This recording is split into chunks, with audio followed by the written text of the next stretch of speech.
पिछले 10 साल से ये सरकार जो है इससे हम नाखुश हैं। पहली रैली जो थी वो महाराष्ट्र से ही शुरू की थी इन्होंने। तो मैं स्मृति ईरानी को काफ़ी कुछ ढूंढते रहता हूँ कि कहीं बाटला दिख जाए तो मैं बोलूँ मैडम मैं हिंदू हूँ, मेरे को 400 में दिला दो। चाँद पे पहुँचने वाले पहुँचे, हमारा क्या फ़ायदा हो। पहले उन 10 सालों में तो थोड़ा सुकून था, लेकिन अब तो कुछ भी नहीं है। राहुल गांधी हमें पहले भी अच्छे थे, आज भी अच्छे हैं। मोदी जी और योगी जी ने खुले मंच पे कहा था कि राम मंदिर जो है ये भक्तों के पैसे से बना है। गवर्नमेंट से ही परेशान है ना, इतना दूर से इतना दूर काम करने आता है तो। सो अभी हमारे साथ कुछ यंग मुंबईकर हैं।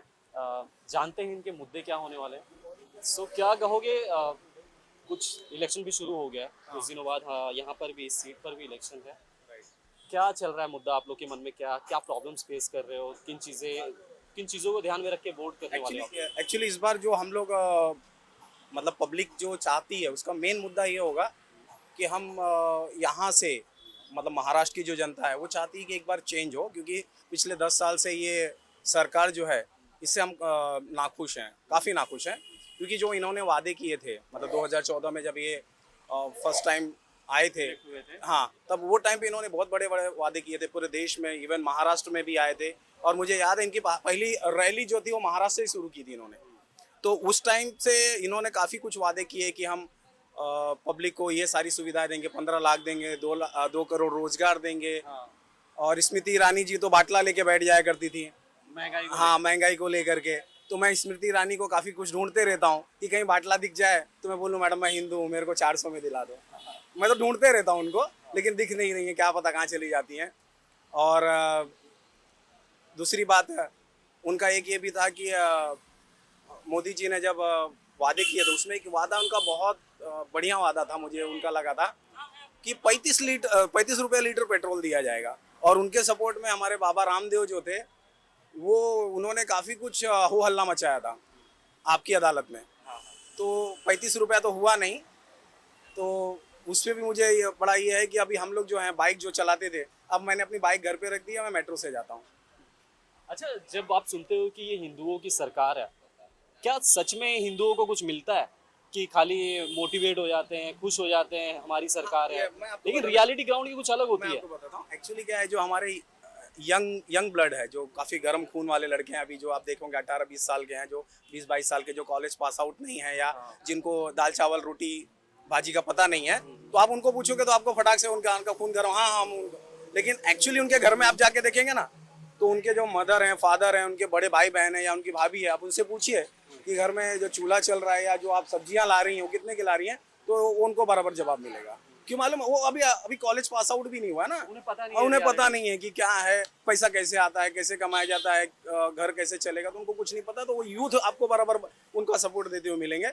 लेकिन जो व्यक्ति सुबह 9 बजे अपने घर से निकलता है बैग टांग करके और ऑफिस में जाता है, रात को 9 बजे वापस आता है, तो उसे पता चलता है कि लाइफ में कितना स्ट्रगल है, कितना स्ट्रगल चल रहा है। बच्चे की स्कूल की फीस देनी है, घर के इलेक्ट्रिसिटी के बिल देने हैं, राशन है, पढ़ाई है, माँ बाप की दवाइयाँ हैं, अपने पर्सनल खर्चे हैं।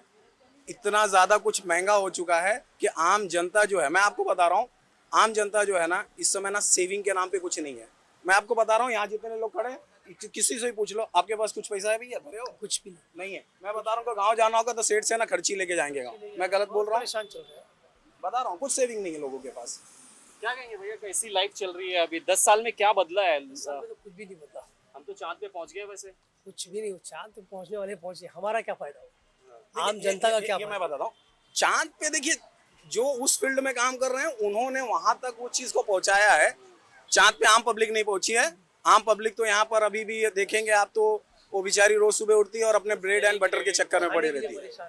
तो चांद पे जिनको पहुंचना, जो फील्ड के लोग हैं वो पहुंच रहे हैं, वो अच्छी बात है, देश तरक्की कर रहा है, इसमें हमारा फुल सपोर्ट है। मैं आपको बोल रहा हूँ, लोग कहते हैं ये हिंदू है मुसलमान है, मैं आपको बता दूं, आप किसी भी हिंदू या मुसलमान को पकड़ के लाइए, मैं बोलता हूँ अभी मैं यहाँ पर बेहोश हो जाऊँ ना, 50 मुसलमान दौड़ के आएंगे, मुझे उठा के लाए, मेरे को नहीं पूछेंगे भाई तू हिंदू है क्या, नहीं पूछेंगे, मेरे हाथ का कलावा भी नहीं देखेंगे, वो फटाक से बोलेंगे इंसान है, पहले भाई इसको बैठाओ, इसको पानी पिलाओ, ठीक है। तो ये सारी चीज़ें ना राजनीति है यहाँ पर।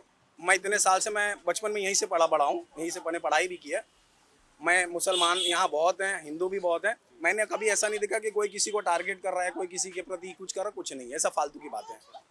क्या कहोगे, कैसी चल रही है लाइफ? कैसे सरवाइव कैसे कर रहे हो, या क्या है, मतलब स्टेटस कुछ बदला 10 सालों में? 10 सालों में तो कुछ भी नहीं बदला। हम परेशान कल भी थे और आज भी हैं। पहले उन 10 सालों में तो थोड़ा सुकून था, लेकिन अब तो कुछ भी नहीं है ना। बरोबर से कारोबार है और ये जीएसटी वगैरह जितने भी कानून नए नए कानून आ रहे हैं, हम परेशान हैं कि आगे कैसे निकाला जाएगा।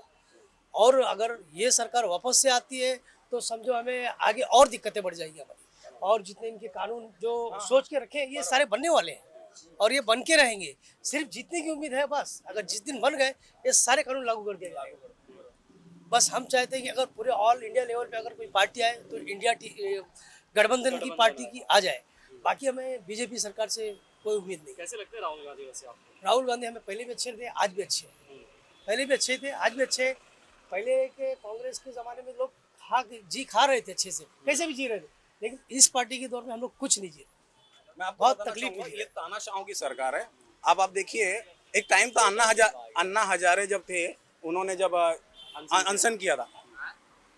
अनशन में ये सरकार ने, कांग्रेस की जब गवर्नमेंट थी, वहां पर हमारे विलासराव देशमुख जो थे गए, उनको मतलब ये पिलाया गया, उनका हाँ तोड़ा गया। पिछले 4 साल से किसान जो है आंदोलन कर रहे हैं, लेकिन ये सरकार के कान पे ना जू भी नहीं रेंग रहा है। आपको पता 750 किसान मर चुके हैं अभी तक। तो ये तानाशाहों की सरकार है और तानाशाही इंडिया में नहीं चलेगी भैया। देश कानून से चलता है और देश में हमें कानून वाली ही सरकार चाहिए। हमको ये तानाशाहों की सरकार नहीं चाहिए कि हर आए दिनों को बताए कि ये हिंदू है, मुस्लिम है। ये किसी को बताने की ज़रूरत नहीं है। हर किसी को अपना धर्म कर्म है। हम यहाँ जो जिस कास्ट में पैदा हुआ है वो अपना अपना ये कर रहा है। कोई किसी को बताने की ज़रूरत नहीं है। और दूसरी बात, बार बार मैं सुनता हूँ, लोग न्यूज़ पे मैं देखता हूँ कि लोग कहते हैं अरे राम मंदिर तो बना दिया। मैं आपको बता दूँ, राम मंदिर का नाम मोदी जी और योगी जी ने खुले मंच पे कहा था कि ये राम मंदिर जो है ये भक्तों के पैसे से बना है। तो जो के पैसे से बना है, प्लस जो वर्डिक्ट आया है वो सुप्रीम कोर्ट के थ्रू आया है, सारी चीजें हैं उसमें। वही मैं कह रहा हूँ। तो ये मोदी जी इसमें क्रेडिट ना ले तो ज़्यादा अच्छा होगा। मोदी जी क्रेडिट ना ले तो अच्छा हो, क्योंकि मोदी जी ने कोई अनशन करके या कुछ अपने घर से ला करके कुछ नहीं किया है। तो सुप्रीम कोर्ट ने ऑर्डर दिया, वो चीज़ का था, बन गई, ठीक है, हो गया। लेकिन वो उसका क्रेडिट ना ले तो मैं ज़्यादा अच्छा, मैं इसको मानूंगा।